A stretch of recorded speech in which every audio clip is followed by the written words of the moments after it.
சரி, வாங்க இன்னைக்கு ஒரு சுவாரஸ்யமான கதைக்குள்ள போகலாம். காலம் 18ஆம் நூற்றாண்டு தென்னிந்தியா. அப்போ நிலைமை எப்படி இருந்துச்சுன்னு யோசிச்சு பாருங்க. ஒரு பக்கம் அந்தந்த பகுதியில பலம் வாய்ந்த பாளையக்காரர்கள், இன்னொரு பக்கம் மெதுவா தன்னோட அதிகாரத்தை வளர்த்துட்டு வர்ற ஆங்கிலேய கிழக்கிந்திய கம்பெனி. இவங்க ரெண்டு பேருக்கும் நடுவுல ஒரு பயங்கரமான அதிகார போட்டி நடந்துகிட்டு இருந்த நேரம். இந்த மாதிரி ஒரு கொந்தளிப்பான சூழல்ல தான் நம்ம கதையோட நாயகன் உள்ள வராய். ஆனா இங்க ஒரு முக்கியமான கேள்வி இருக்கு. கம்பெனியோட நம்பிக்கைக்குரிய ஆளா, அவங்களுக்காக எதையும் செய்ய தயாரா இருந்த ஒருத்தர் திடீர்னு அவங்களுக்கே எதிரியா, அவங்களாலேயே தேடப்படுற ஒரு துரோகியா எப்படி மாறினார்? இதுதான் முகமது யூசுப் கான் கதையில இருக்கிற மிகப்பெரிய புதிர். வாங்க, இத பத்தி தான் நம்ம இப்ப விலாவாரியா பார்க்க போறோம். முதல்ல இந்த முகமது யூசுப் கான் யாருன்னு தெரிஞ்சுக்கலாம் இல்லையா? ஆரம்பத்துல இவர் ஆங்கிலேய கிழக்கிந்திய கம்பெனிக்கு வேலை செஞ்ச ஒரு ரொம்ப முக்கியமான ஆளு. சொல்லப்போனா தென்னிந்தியாவுல கம்பெனி தன்னோட அதிகாரத்தை நிலைநாட்டணும்னா அதுக்கு யூசுப் கான் மாதிரி ஒரு ஆள் ரொம்பவே தேவைப்பட்டாரு. அந்த அளவுக்கே இவரோட பங்கு ரொம்ப முக்கியமா இருந்துச்சு. இந்த கதைய நாம முழுசா புரிஞ்சுக்கணும்னா முதல்ல பாளையக்காரர்கள்னா யாருன்னு தெரிஞ்சுக்கணும். அவங்க யாருன்னா, அந்தந்த பகுதியில ஆட்சி செஞ்ச சின்ன சின்ன ராஜாக்கள் இல்லனா குறுநில மன்னர்கள்னு வச்சுக்கோங்களேன். அவங்களோட பிரச்சனை என்னன்னா, திடீர்னு வர்ற கம்பெனியோட அதிகாரத்தையோ இல்ல நவாபோட அதிகாரத்தையும் ஏத்துக்க அவங்க தயாரா இல்ல, ரொம்பவே எதிர்த்தாங்க. இந்த மாதிரி கிளர்ச்சி பண்ற பாளையக்காரங்களை அடக்குறதுக்கு கம்பெனி தேர்ந்தெடுத்த ஆள் தான் நம்ம யூசுப் கான். அவரு பயங்கர திறமையான தளபதி, ஆனா அதே சமயம் கொஞ்சம் கூட இரக்கம் இல்லாதவர். 1761 பாருங்க, திருநெல்வேலியில பாளையக்காரங்களோட கிளர்ச்சிய மொத்தமா நசுக்கி கம்பெனிக்கு ஒரு மிகப்பெரிய வெற்றியை கொண்டு வந்து கொடுத்தாரு. ஆனா அவர் எப்படி தன்னோட கட்டுப்பாட்டை நிலைநாட்டினாருன்னு கேட்டா அது கொஞ்சம் அதிர்ச்சியா இருக்கும். மறவர், தெலுங்கு பாளையக்காரர்கள்னு எல்லாரையும் அடக்குனாரு. எல்லாரும் கரெக்டா கப்பம் கட்டணும்னு கட்டாயப்படுத்தினாரு. அதோட நிறுத்தல, தான் அதிகாரத்தை காட்டணும்னு கோவில்களை இடிச்சாரு, கிராமங்களை கொள்ளையடிச்சாரு. இதனால மக்கள் மத்தியில ஒரு பயங்கரமான அச்சம் உருவாச்சு. அந்த பகுதி மொத்தம் கம்பெனியோட நேரடி கட்டுப்பாட்டுக்கு வந்துருச்சு. இப்போதான் கதையில ஒரு பெரிய ட்விஸ்ட் வருது. இதுவரைக்கும் கம்பெனியோட நம்பிக்கைக்குரிய ஆளாயிருந்த இதே யூசுப் கான் திடீர்னு ஒரு முடிவெடுக்கிறாரு, அதுவும் தனக்கு வேலை கொடுத்தவங்களையே எதிர்க்கணும்னு. இங்க பாருங்க, அவருக்கு கொடுத்த வேலை என்ன, ஆனா அவரு செஞ்சது என்னன்னு. 3 வருஷத்துக்கு கம்பெனிக்கும் நவாபுக்கும் பாளையக்காரங்க கிட்ட இருந்து வரிய வசூல் பண்ணி கொடுக்கணும். இதுதான் டாஸ்க். ஆனா அவர் என்ன பண்ணாரு தெரியுமா?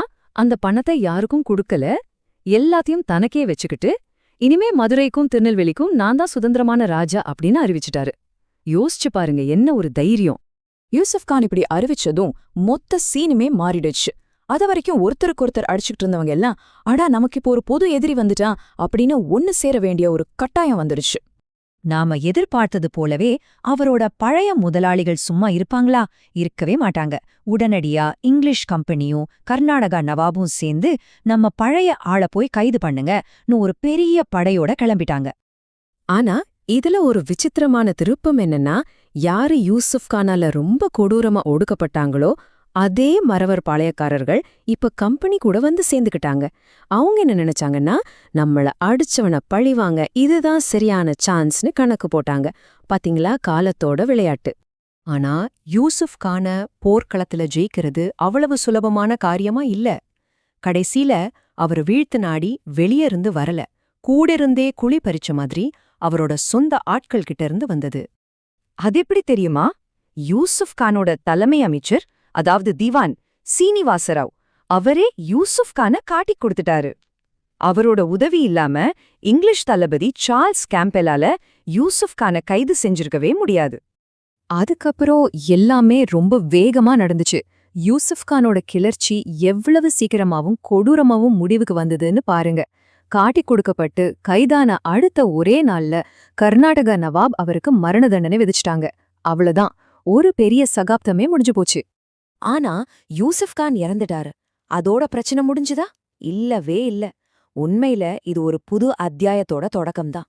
ஆமா, கம்பெனி என்ன நடக்கும்னு நினைச்சதோ அதுக்கு அப்படியே உல்டாவா நடக்க ஆரம்பிச்சது. இது ஒரு முடிவே இல்லாத கிளர்ச்சி மாதிரி ஆயிடுச்சு. பாருங்க, யூசுப் கான் இறந்ததும் அந்த இடத்துல ஒரு பவர் வேக்யூம் உருவாகுது. அந்த இடத்த நிரப்ப ஒரு புது இளைய தலைமுறை பாளையக்கார தலைவர்கள் உருவாகுறாங்க.